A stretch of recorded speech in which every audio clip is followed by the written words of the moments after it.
Well, hey, adventurers. Thanks for joining in. How are y'all doing today? I hope you're having a good day. If you're not, here's hopes that it gets better for you. And I hope you enjoy your time here with me today on this little jaunt through the neighborhoods. We're up, coming up on a trashy truck. Don't want to disturb these working men.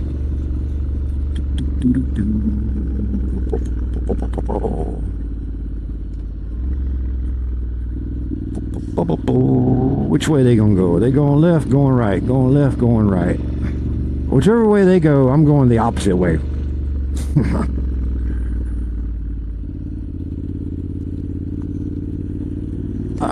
All right. They stopped, so I'm not gonna stop. So, now that I'm out of the way of the trash truck man, welcome. This is going to be a 5 minutes of your time episode, and this one is going to be about the bike curious. And more specifically, Josh Elliott, sir.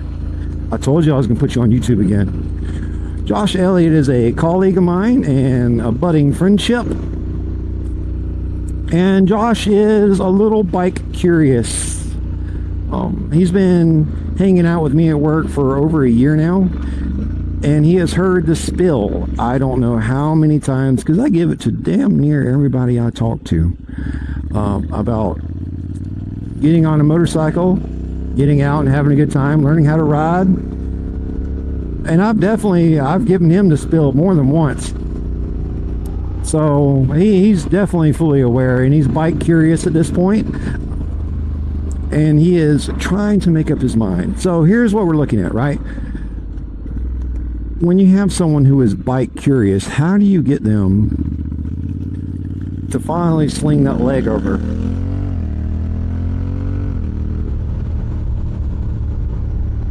Well, I don't know.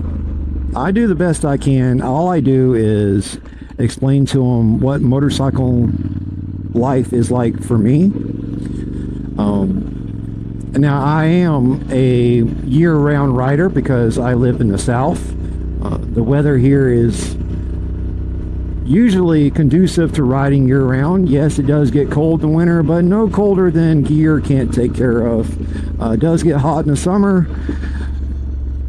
which, I mean, I've never thought about riding the bike on in my skivvies. Am I saying that right? In your underwear? The thought of that doesn't appease to me at all, because I've been down the road. Me and my Brainy Chameleon, aka Mala Mexicana, he actually met the road with quite some force back in 2018. We were riding a Sportster 96 Sportster S. I'll tell you how old the Sportster S is. We were riding it up in Griffin, Georgia on Highway 16 when the front brake caliper locked up on us and sent both of us to the road at 65 miles an hour. And we slid from 65 to 0 on the blacktop. Now, I was not wearing a jacket. I was not wearing gloves. I was wearing a t-shirt and blue jeans and boots. Brainy was wearing gym shorts, a tank top, and of course my chaps. She was wearing my chaps because I insisted that she wear them with us going down the interstate. I don't want her legs to get torn up by all the rocks and debris going down the interstate. So I got her to wear my chaps, which ended up probably saving her legs.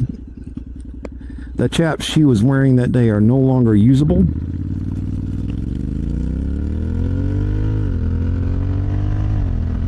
And the helmet she was wearing is also no longer usable. The one I was wearing is still usable because my head never touched the ground. But that's a helmet I never plan on putting back on. So I'm saying that to say this. I explained to everyone the joys of motorcycling, and I share with them all the risks I'm familiar with that come with motorcycling. So I don't know what else to do. I offer to help locate bikes. I'll also help to go pick them up when and if the person decides they're ready to finally sling a leg. But what else do you do to help the bike curious?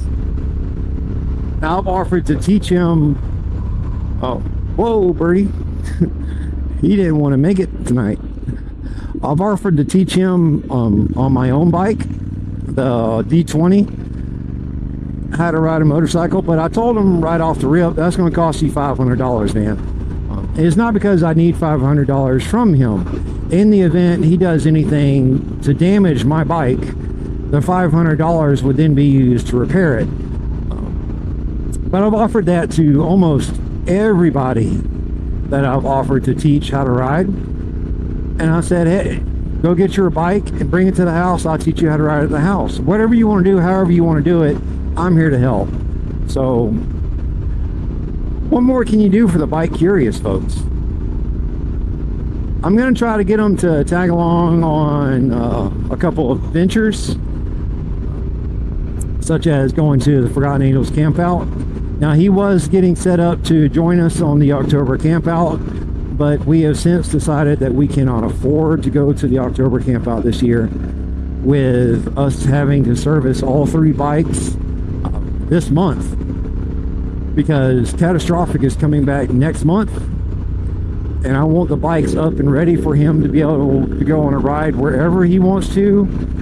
If he tells me he wants to ride to Texas, my bike's going to be ready for us to ride to Texas.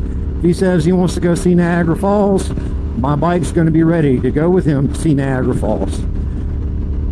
And that dedication to him is costing us our trip to the October camp out.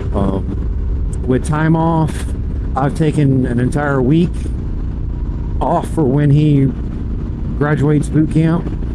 Oh, come on, guys. I expected better from y'all than this. Oh, this is absurd. This isn't even the same area I was in. Oh, come on, y'all. Woo, doggy. Doggy, doggy, doggy.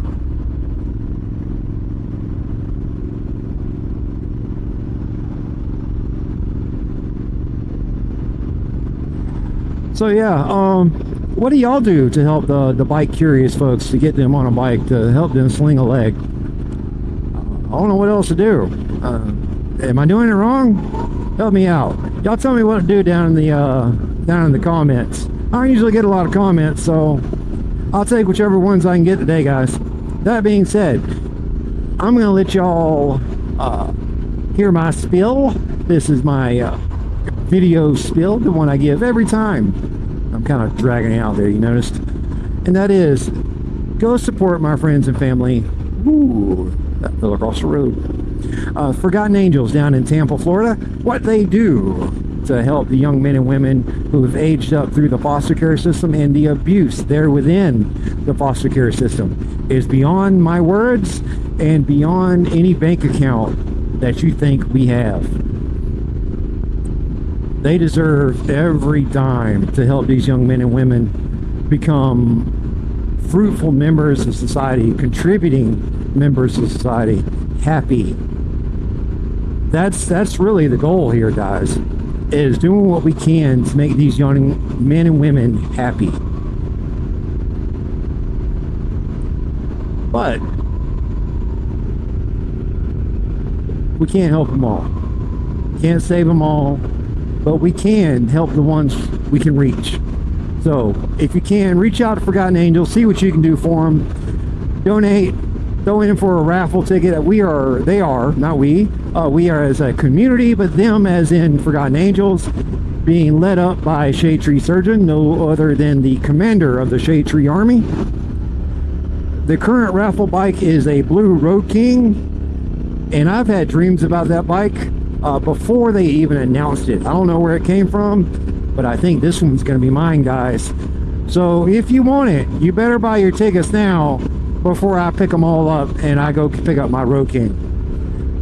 Now, if you're in the market for a fur baby of the canine variety, hit up my friends in Macon/Warner Robins, the Possum Southern Rescue. They rescue forgotten and abused canines and give them a shot at being fostered and adopted and finding their happiness. Oh, we have taken 2 from them and have brought them to their happiness now. That is our Cerberus and our Twiggy. So I definitely recommend looking into them if you're in the market for a fur baby. If you're not in the market for a fur baby and can't adopt, donate. If you can't donate, volunteer. If you can't do any of that, guys, I get it. Times are tough. Things are constantly on the change. Don't overexpress yourselves or extend yourselves. But that's all I'm going to have for you today, guys. I'm going to let y'all off here and let y'all walk back down to the bridge and catch you a ride. Because this is the end of the road for you. All right, adventurers. Y'all take care and hope to catch y'all on my next adventure.